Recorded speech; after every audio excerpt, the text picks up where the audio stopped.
You remember that nerdy kid, the one in middle school who spent a lot of time on the internet and dressed up in weird costumes? And sure, all that time on the internet and computers netted me a good job, but it wasn't my passion. That passion? Photography. And it turns out that photography was something that was already in my blood. So if you like cameras, film, chemistry, history, adventure, and a little bit of exploration, then I think we're going to get along just fine.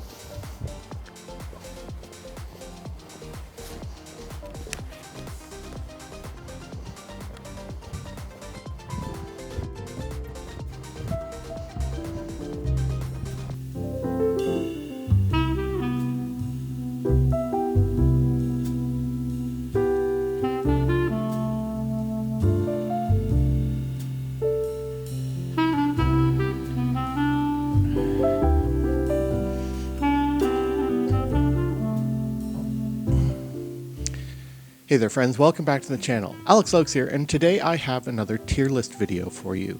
Yes, after I had a decent showing for that first tier list where I went over all the black and white films that are currently in production and I ranked them on a standard tier list, I decided I would revisit it at a suggestion of some of my viewers. And specifically, today I'm going to be ranking all the expired black and white film that I shot. So it's going to be a much shorter list, but we're going to get into it right away. Okay, so just as a disclaimer, this year I've made a point to shoot a lot more fresh film than I have expired film. Not that I haven't shot a handful of short-dated rolls or heavily expired favorites, but I just wanted to make a point to purchase film new or as new as possible just to, show my support for the industry as a whole. But shooting expired film is interesting. While fresh film can give me pretty much consistent results, there's a lot more variables with expired film. So my general criteria is that for a film stock to appear on the list, it must have been out of production for at least 10 years, and I must have been able to shoot at least 3 rolls minimum of the film to show that it has either expired well or expired hard. In reality, the films I have mentioned on this list, I have shot at least 4 rolls each. So I won't be including rolls of expired film that I've only shot like 1 or 2 and haven't really gotten a really good cross-section of. One thing you are going to be noticing is that there's going to be a few films mentioned on here that are still in production. Just so that you know, the films I'm going to be talking about are the older versions of the film. So for example, Kodak Tri-X 400 is a modern version, but you're going to see Tri-X mentioned on the list. This is talking about the pre-2007 version of the film and potentially older. Same thing goes with Ilford with HP5, FP4, and Pan F all being mentioned on the list. These are all the non-plus versions or the pre-Harman technology era. You're also going to find on here all 3 versions of Kodak T-Max film and Fuji Acros 100.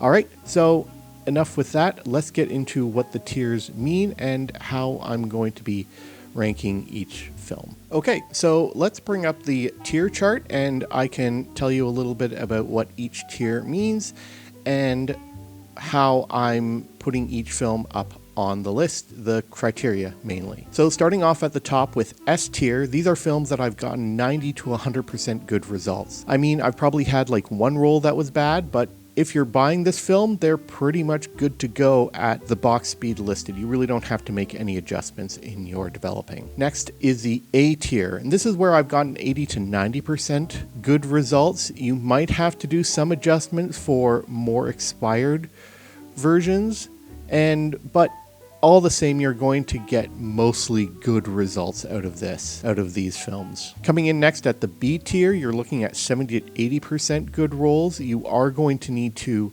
make adjustments in the exposure index and you're developing. It's really good practice, and if you are getting into the older stuff, you're going to want to add some form of anti-fogging agent into your developer. Once we get into C tier, I'm looking at getting like 60 to 70% good rolls. This is where you really want to start doing that overexposing a stop a decade and add more of that anti-fogging into your mix, especially when developing. Once we get down into D tier, we're looking at 50-50 here. Personally, I would avoid these films unless you know exactly how well they've been stored, and you're definitely going to want to compensate for age and adjust your developing all the same. And finally at F tier, this is where I have gotten no good results out of the film. Of course, your mileage may vary, but I have received no real usable results out of the films listed here, so it's probably best to leave these in sealed containers and simply use them as decoration. Of course, like everything in these tier lists, this is based personally on my own opinion and my own experience with these films. As always, your mileage may vary. But enough chit chat, let's get into the list. Okay, so starting off strong, we're going to be talking about Eastman Kodak films. Eastman Kodak films and Kodak films are the one that I've shot the most in their expired form, mostly because they're the ones that I can find the most quantity of here in North America and have produced some of the best results from a majority of the films I've shot in their expired state. And the funny thing is that these days you might be able to buy your Kodak film in its expired state for a lot less money than you will fresh these days. But honestly, Kodak are good people, and it's totally worth the investment to support them both in their fresh and their expired films. All right, so let's get into it. Kicking it off, we have Kodak Plus X. This is a favorite of mine and has a long production and shelf life. I've used the stuff as old as the 1970s and as new as the early 2000s. No matter what period of time you get, you're going to get excellent results out of this film, and I can still shoot it at box speed and develop it normally and get stunning results. Plus X goes into the S tier. Next on the list is Kodak Verichrome Pan. The original consumer film, it is important that you get Verichrome Pan as opposed to the original Verichrome. Well, I used to get really good results out of this all the time. These days, I'm starting to see more bad rolls than good rolls, but that doesn't mean that there are still a lot of good rolls out there. So I'm going to put Verichrome Pan into the A tier. And now we get to my absolute favorite expired film to hunt for, and that is Kodak Panatomic X. I'm going to admit, I went for this film first because it has a really cool name for it, and it is hands down my favorite Kodak film ever produced. It's got slow speed, a classic look, and a shelf life well past its expiration date. I can honestly say I've never had a bad roll of Panatomic X in both 35mm and 120. I've had some bad sheets, but those were in a compromised box. So this is going to put Panatomic X, no surprise, in S tier. Next up, we have Kodak Tri-X. Fast film is always hard to track, and Tri-X can be good or bad depending on when it expired and how it was stored, suffering more than other films. I've had good examples and I've had bad ones, and it's really starting to lean more towards bad. So while I would have loved to have put Tri-X further up on the tier list, this has to go into B tier. Next up, we have Kodak Recording Film 2475. The film that nearly broke me. Kodak 2475 is a high-speed surveillance film that suffers terribly when it's expired.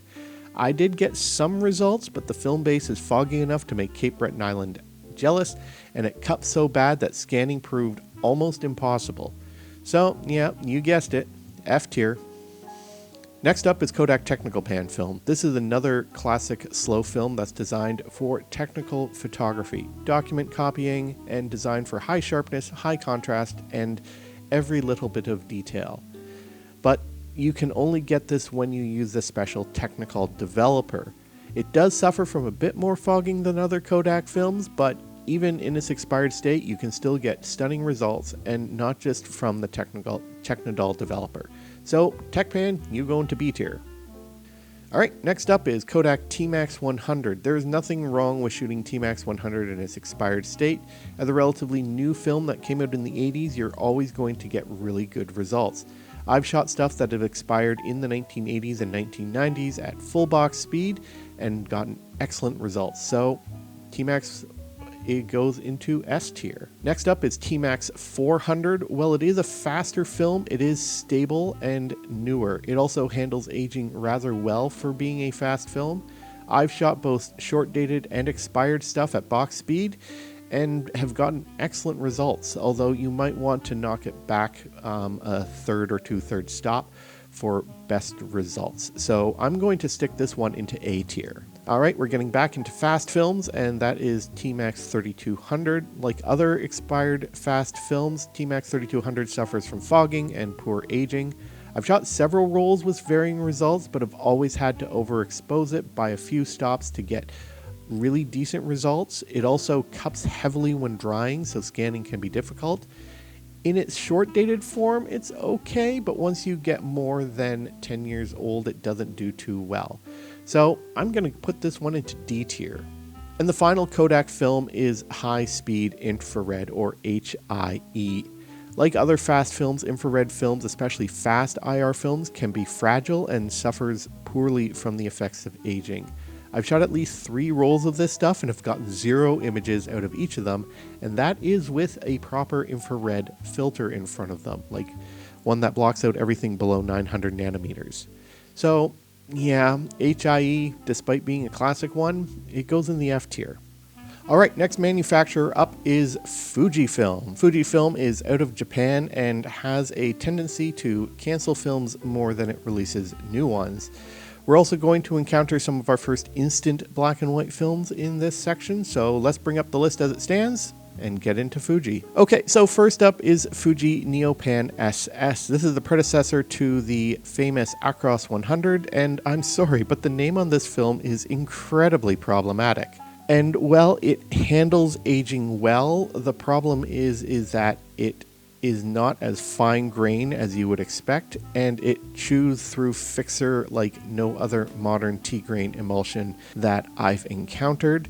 Despite everything, I would actually say avoid Neopan SS, but I can't really put it in F tier because I've gotten good results out of it, but it still has to go into D tier. Alright, now we have a real winner, Neopan Acros 100. This is the one that hurt a lot of people when Fuji discontinued it, but that doesn't mean that it is a bad film to pick up. One of the things that makes Acros 100 great to shoot in its expired state is that it is still relatively fresh, but being a 100-speed film and well made by Fuji, it's an excellent choice. We do have Acros 2 today, which is a perfect clone of the original one. Acros 100 is still well loved, and you can get it in 35mm, 120, and of course 4x5 sheet films, and even larger. So no real complaint.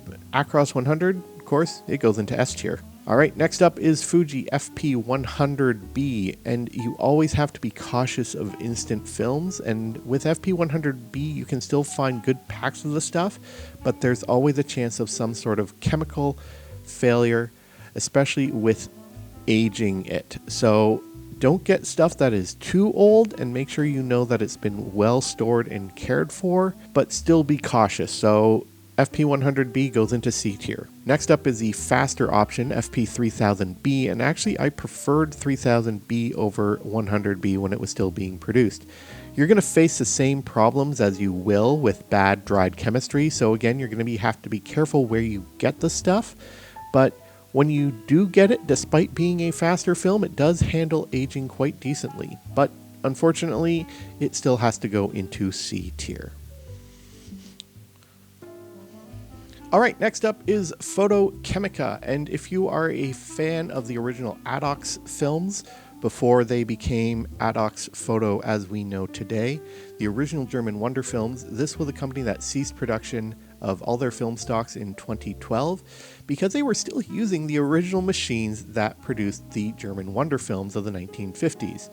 But because of the way they were produced and their slow speed, they are still wonderful to shoot in their expired state, especially the 3 main flavors.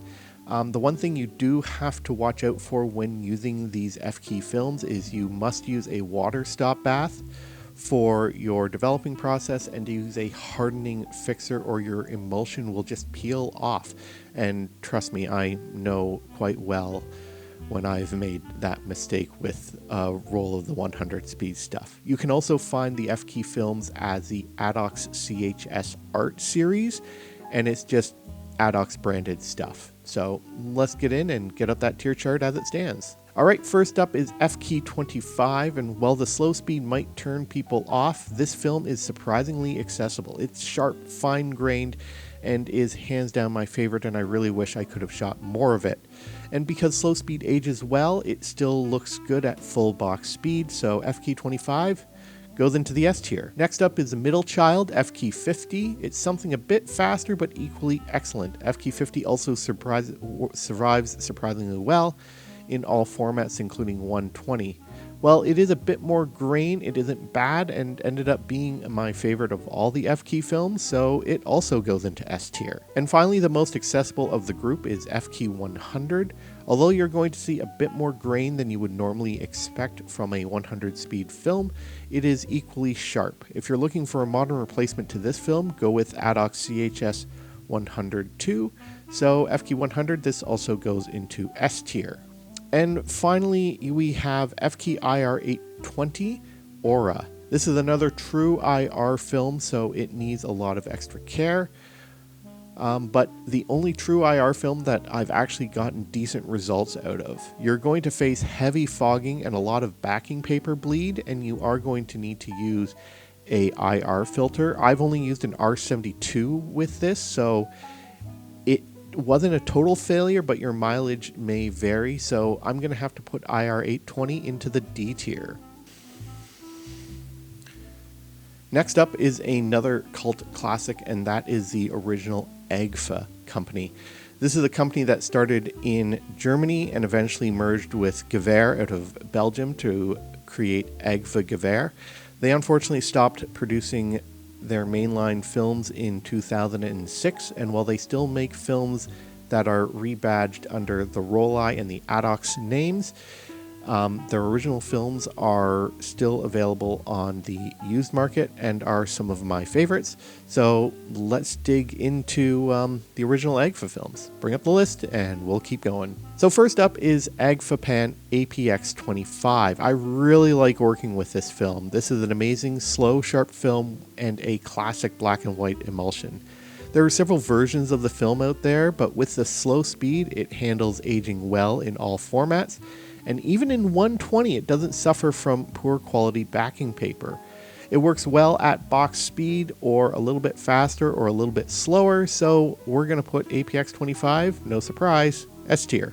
Next up is APX 100, and similar to its slower cousin, is a great mid-speed, sharp, fine-grained film that is probably the most accessible of these older Agfa films.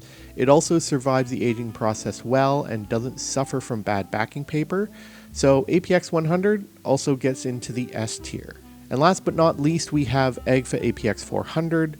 With faster films, it's always hit and miss, but I never really got along with APX 400. It's the fastest of these three films, which isn't bad, but it does have a tendency to heavily cup and does lose sensitivity.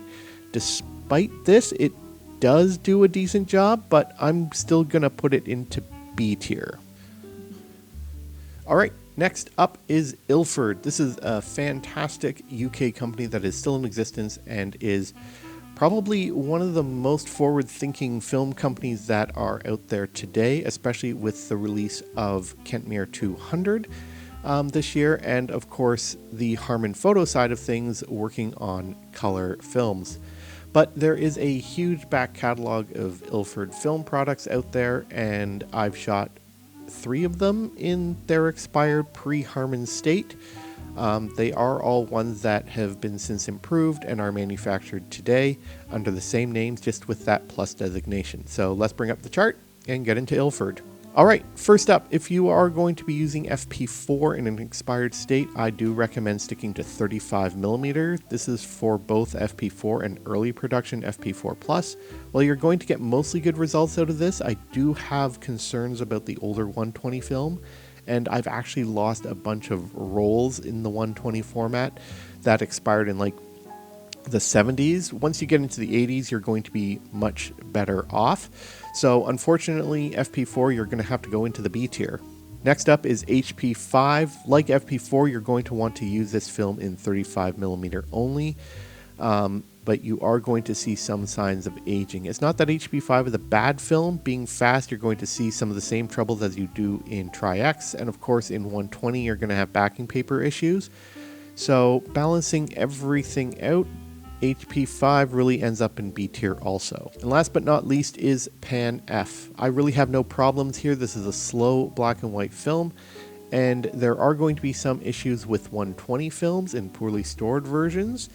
It is going to be okay. I've shot stuff that's expired in the late 70s, early 80s in 35mm without any trouble, and it still looks good at full box speed. So that makes it a pretty solid choice if you can find it expired, but because of that backing paper issue, I'm going to have to stick Pan F into A tier.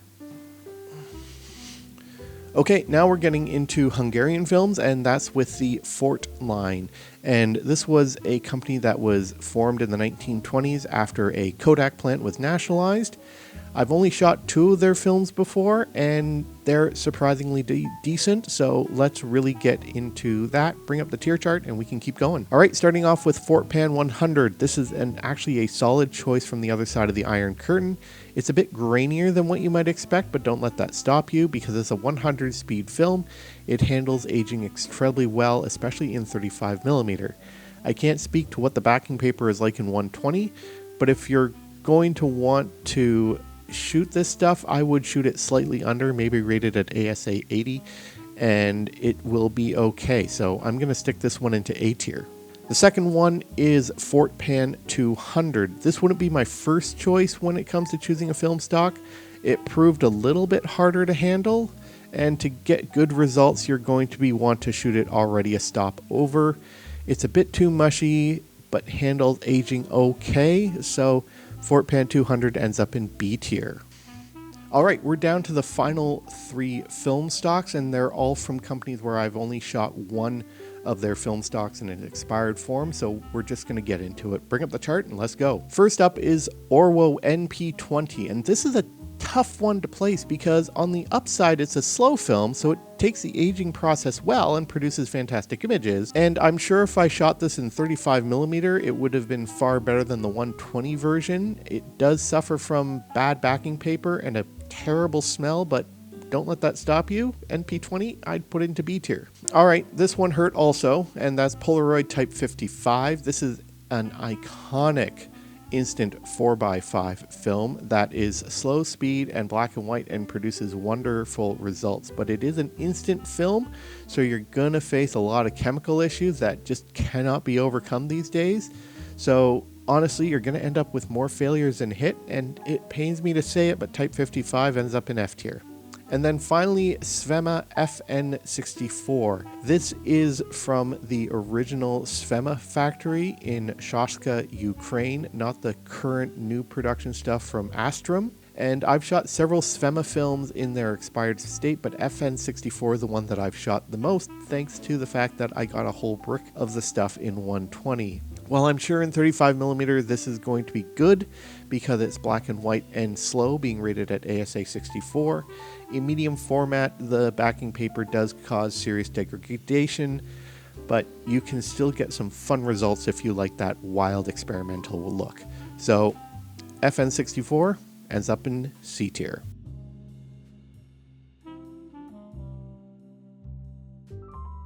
Alright, so that about covers it for this tier list. I hope you have enjoyed it. I have a lot of fun putting these films into different rankings, and it really makes me think about the films I like to shoot and the ones I really need to look out for more. If you want a bit more tips on shooting expired films, I've done a couple of videos on shooting unknown expired films and just expired films in general, and you can find a link to that up in the corner, providing that I remember to stick it there. If not, you'll find it in the description below for sure. So, like anything, expired films, your mileage may vary. But let me know, what is your favorite expired film stock to shoot? Are you a black and white, or do you like to take a walk on the wild side and shoot expired color film? If you're new to the channel, please consider subscribing, hitting that bell notification icon, and if anything, give me a thumbs up or a thumb down. Every little bit counts, and the engagement is awesome. So until next time, my friends, shoot what you love with what you love on what you love. Don't give in to the hype.